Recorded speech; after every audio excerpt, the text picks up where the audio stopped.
Assalamualaikum warahmatullahi wabarakatuh.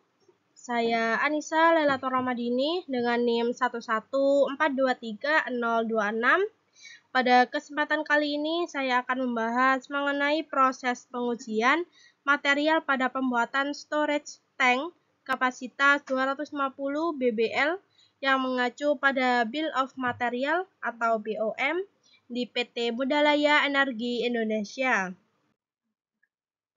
Pembahasan yang akan saya bahas, yang pertama ada bab pendahuluan, yang kedua metode penelitian, yang ketiga hasil dan pembahasan, dan yang terakhir ada kesimpulan. Bab yang pertama pendahuluan. Perkembangan dunia industri yang semakin pesat menuntut perusahaan untuk dapat bergerak lebih cepat dan juga fleksibel dalam menghadapi persaingan, khususnya dalam industri minyak dan gas. PT Budalaya Energi Indonesia berupaya untuk menyediakan layanan fabrikasi pembuatan storage tank untuk mendukung kegiatan. Storage tank atau tangki penyimpanan merupakan alat yang digunakan untuk menyimpan hasil dari industri minyak dan gas. Oleh karena itu, dibutuhkan produk storage tank dengan kualitas yang baik, dan proses pemilihan material menjadi salah satu faktor penting supaya mendapat hasil yang baik dan maksimal. Penelitian ini dilakukan untuk menentukan material yang cocok berdasarkan pertimbangan kekuatan material untuk menahan beban, kemudahan proses fabrikasi, dan biaya material yang digunakan dengan mengikuti acuan dari Bill of Material. Metode yang digunakan adalah dengan perhitungan secara teoritis dan membandingkan beban yang bekerja dengan tegangan izin material. Rumusan masalah dari proses pengujian material pada pembuatan storage tank ini yaitu apa saja pertimbangan yang perlu diperhatikan dan dapat mempengaruhi saat proses penentuan material pada pembuatan storage tank kapasitas 250 BBL. Tujuan dari penelitian ini yaitu untuk mengetahui pertimbangan yang perlu diperhatikan dan dapat mempengaruhi produk saat proses penentuan material pada pembuatan storage tank kapasitas 250 BBL. Bab yang kedua adalah metode penelitian. Metode yang digunakan untuk menyelesaikan rumusan masalah adalah dengan cara melakukan observasi terhadap permasalahan yang terjadi dan melakukan studi literatur tentang permasalahan yang terkait. Kemudian dilakukannya diskusi bersama pembimbing dan pihak industri yang terkait. Yang pertama ada pemilihan material atau material selection pada storage tank. Proses pemilihan bahan material yang tepat untuk digunakan dalam pembuatan suatu produk tertentu dengan mengedepankan kebutuhan sifat-sifat dari bahan material tersebut. Faktor penting yang harus diperhatikan dalam proses pemilihan material diantaranya kekuatan, kemudahan fabrikasi, ketersediaan barang di pasar, dan juga harga barang. Yang kedua ada konsep pembebanan. Pada konsep ini, beban yang memengaruhi yaitu beban mati karena tidak terdapat pembebanan dari luar struktur itu sendiri. Berikut persamaan yang digunakan untuk mempermudah penulis dalam penelitian ini. Yang pertama ada tegangan atau stres, adalah besarnya gaya yang bekerja pada tiap satuan luas penampang. Dan pada gambar di bawah ini merupakan rumus dari tegangan. Selanjutnya, ini merupakan beberapa tegangan yang terjadi pada produk storage tank. Yang pertama ada tegangan izin, yang kedua tegangan bengkok, dan yang ketiga tegangan tekan. Dan selanjutnya ada momen inersia. Momen inersia adalah ukuran kelembaman suatu benda untuk berrotasi pada porosnya, atau benda yang berbentuk sama namun momen inersianya bisa saja berbeda karena dipengaruhi oleh jarak. Dan pada gambar di bawah ini merupakan rumus dari momen inersia. Selanjutnya ada bentuk pengujian. Pada saat proses fabrikasi storage tank, ada dua bentuk pengujian yang biasanya dilakukan pada PT Modalaya Energi Indonesia, yaitu diantaranya yang pertama ada hidrotest atau uji kebocoran, adalah suatu metode pengujian yang dilakukan pada saat fabrikasi storage tank untuk pengetesan kekuatan dan juga kebocoran pada produk storage tank. Dan yang kedua ada pengujian load test atau uji pembebanan. Adalah suatu metode pengujian yang bersifat setengah merusak atau merusak secara keseluruhan komponen-komponen bangunan yang diuji. Dan yang selanjutnya bab hasil dan pembahasan. Yang pertama ada material pada storage tank. Dalam proses pemilihan material tidak dapat dipisahkan dengan penentuan bentuk dan dimensi, agar dapat diketahui tingkat keamanan tiap material dengan cara membandingkan nilai tegangan yang terjadi dengan tegangan izin dari material tersebut.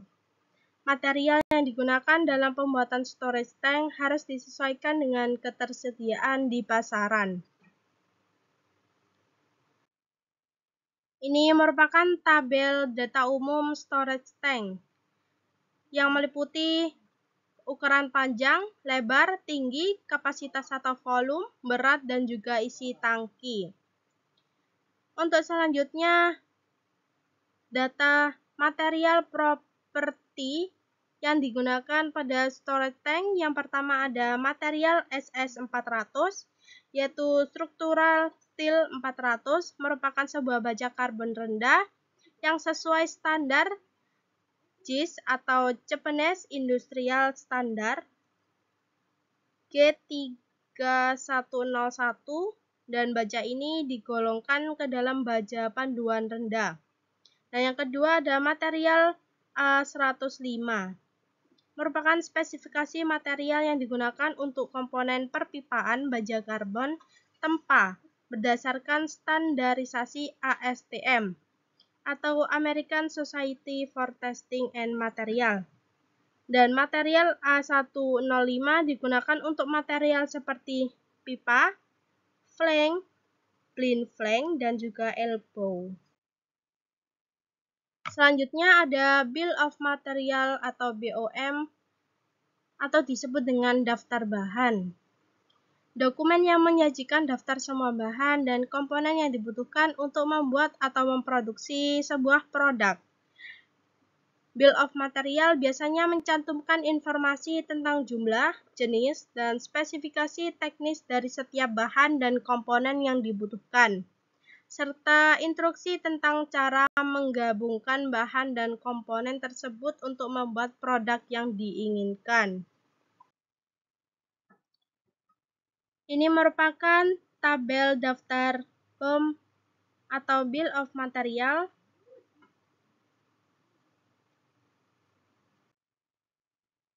Selanjutnya ada rangka.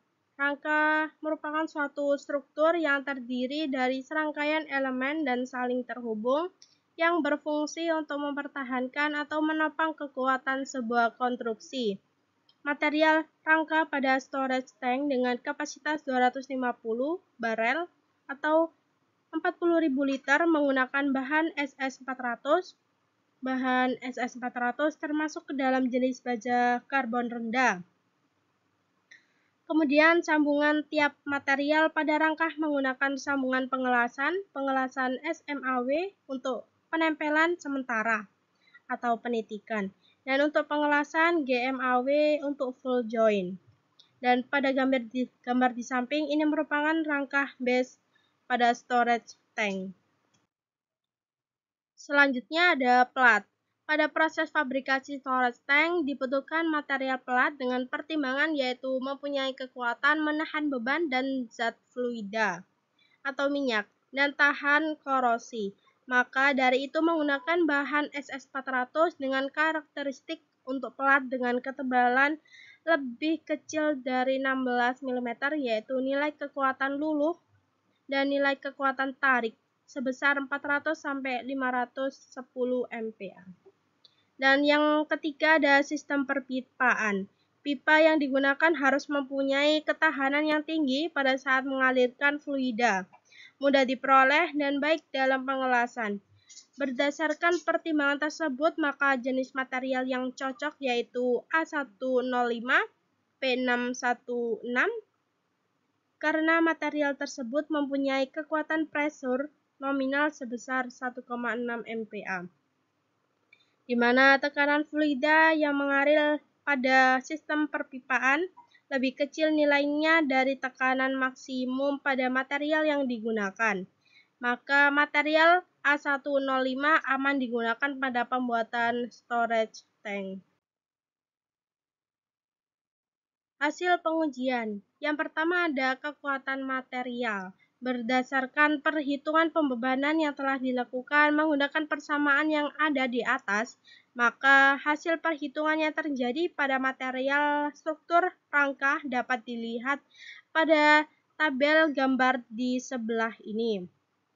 Hasil dari perhitungan didapatkan material SS400 memiliki izin sebesar 122,5 MPa, di mana apabila tegangan yang terjadi pada material nilainya lebih kecil dibandingkan dengan tegangan izin material, maka material tersebut aman untuk digunakan.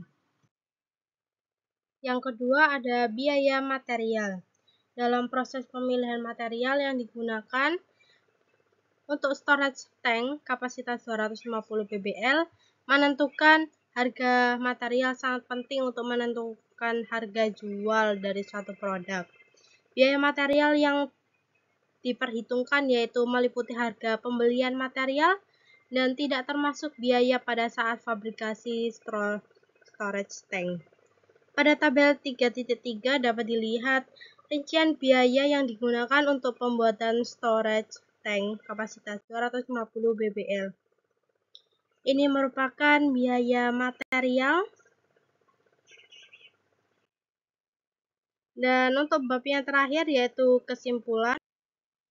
Dari penelitian ini yang perlu dipertimbangkan pada saat pemilihan material adalah dari segi tegangan maksimum, tegangan tekan, serta tegangan bengkok dari material tersebut supaya pada saat proses fabrikasi menghasilkan storage tank yang maksimal untuk digunakan.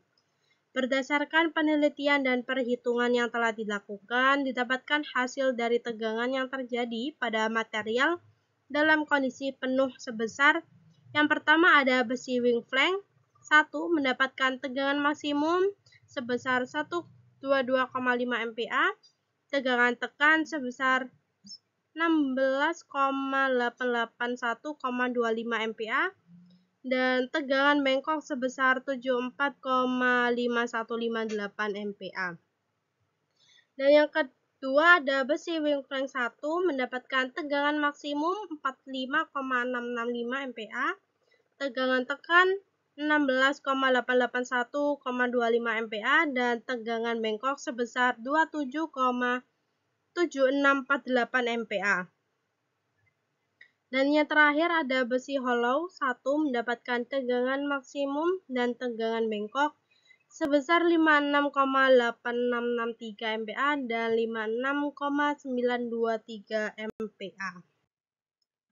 Material besi wing flank dan besi hollow menggunakan material SS400 memiliki tegangan izin sebesar 122,5 MPa dan berdasarkan perhitungan pembebanan yang terjadi, tegangan yang terjadi pada material lebih kecil dari tegangan izin material. Maka dapat disimpulkan material SS400 bisa digunakan dan aman untuk pembuatan storage tank berkapasitas 250 bbl. Dalam pembuatan storage tank menggunakan material besi wing flank dan besi hollow dengan material SS400, dapat diketahui total biaya yang digunakan yaitu sebesar Rp142.931.000. Total biaya yang didapatkan ini merupakan biaya material utama dalam pembuatan storage tank dan belum termasuk ke dalam biaya lainnya. Baik, sekian dari saya. Kurang lebihnya mohon maaf. Terima kasih. Wassalamualaikum warahmatullahi wabarakatuh.